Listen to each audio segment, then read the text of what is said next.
কেউ বলে ডাকাত আর কেউ বলে বিপ্লবী। ইতিহাস তাকে যে নামেই ডাকুক না কেন, ভারতের স্বাধীনতা সংগ্রামের পাতায় তার জীবন কোনো হলিউড বা বলিউড অ্যাকশন থ্রিলারের চেয়ে কম ছিল না। মাস্টার দা সূর্য সেনের নাম আমরা সবাই জানি, কিন্তু তার সেই ডান হাত, যিনি একাধারে ছিলেন অসাধারণ অ্যাথলেট, দক্ষ শুটার এবং গেরিলা যুদ্ধের মাস্টার মাইন্ড, তাকে আজ আমরা কতটা চিনি? তিনি অনন্তলাল সিং। আজ বংডি করে আমরা টাইম লাইন ধরে ডিকোড করব এই অগ্নিপুরুষের জীবন, তার দুঃসাহসী ব্যাংক ডাকাতি এবং চট্টগ্রাম অস্ত্রাগার লুণ্ঠনের সেই হাড়হিম করা সত্য।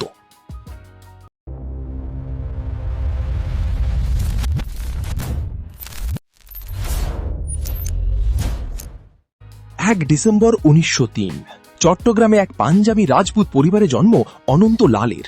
তবে মনেই প্রাণে তিনি ছিলেন এক খাঁটি বাঙালি। ছোটবেলা থেকেই খেলাধুলো এবং শরীরচর্চায় তিনি ছিলেন সবার সেরা।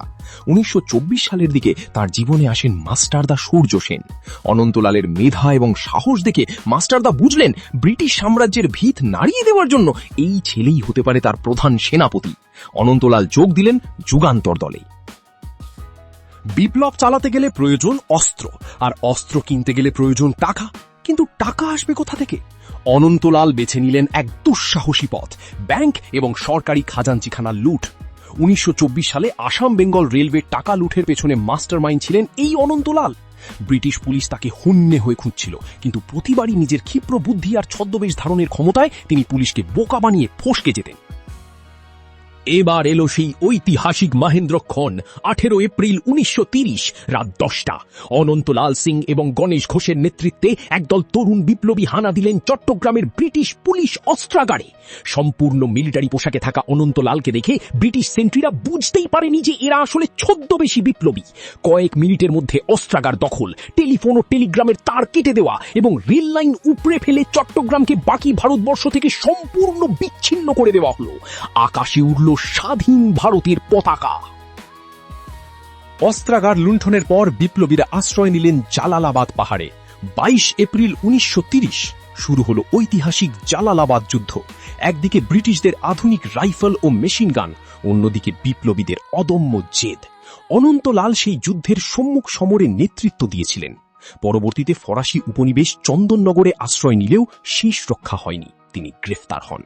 ডিকোড করলে দেখা যায় সেলুলার জেলে আন্দামানের বন্দি দশাতেও তিনি অনশন আন্দোলন করে ব্রিটিশদের ঘুম উড়িয়ে দিয়েছিলেন। 1947 সালে ভারত স্বাধীন হলেও অনন্তলালের ভেতরের বিপ্লবী সত্তা শান্ত হয়নি। 70-এর দশকে তিনি নকশাল আন্দোলনের দ্বারা প্রভাবিত হন এবং গড়ে তোলেন ম্যানমেক গ্রুপ। আবারও কলকাতার বুকে ব্যাংক ডাকাতির অভিযোগে তিনি বামফ্রন্ট সরকারের আমলেও গ্রেপ্তার হন। 1979 সালের 23 সেপ্টেম্বর এই লড়াকু মানুষটি শেষ নিঃশ্বাস ত্যাগ করেন। অনন্তলাল সিং কেবল একজন স্বাধীনতা সংগ্রামী ছিলেন না, তিনি ছিলেন এক চিরবিপ্লবী। রাজকীয় জীবন ছেড়ে যিনি বারবার বন্দুক তুলে নিয়েছেন শোষণের বিরুদ্ধে। ইতিহাস হয়তো তাকে সেইভাবে জায়গা দেয়নি, কিন্তু বাংলার মাটি এই বীরের অবদান কোনো দিন ভুলবে না। ভিডিওর শুরুতে যে প্রশ্নটা করেছিলাম, শেষে এসে আবারও সেই প্রশ্নটাই রাখছি। কেউ বলে ডাকাত আর কেউ বলে বিপ্লবী। আপনার চোখে অনন্তলাল সিং আসলে কে ছিলেন? কমেন্টে আপনার মতামত জানান। ভিডিওটি ভালো লাগলে শেয়ার করুন আর বীরদের ইতিহাস ডিকোড করতে বং ডিকোডকে সাবস্ক্রাইব করুন। ধন্যবাদ।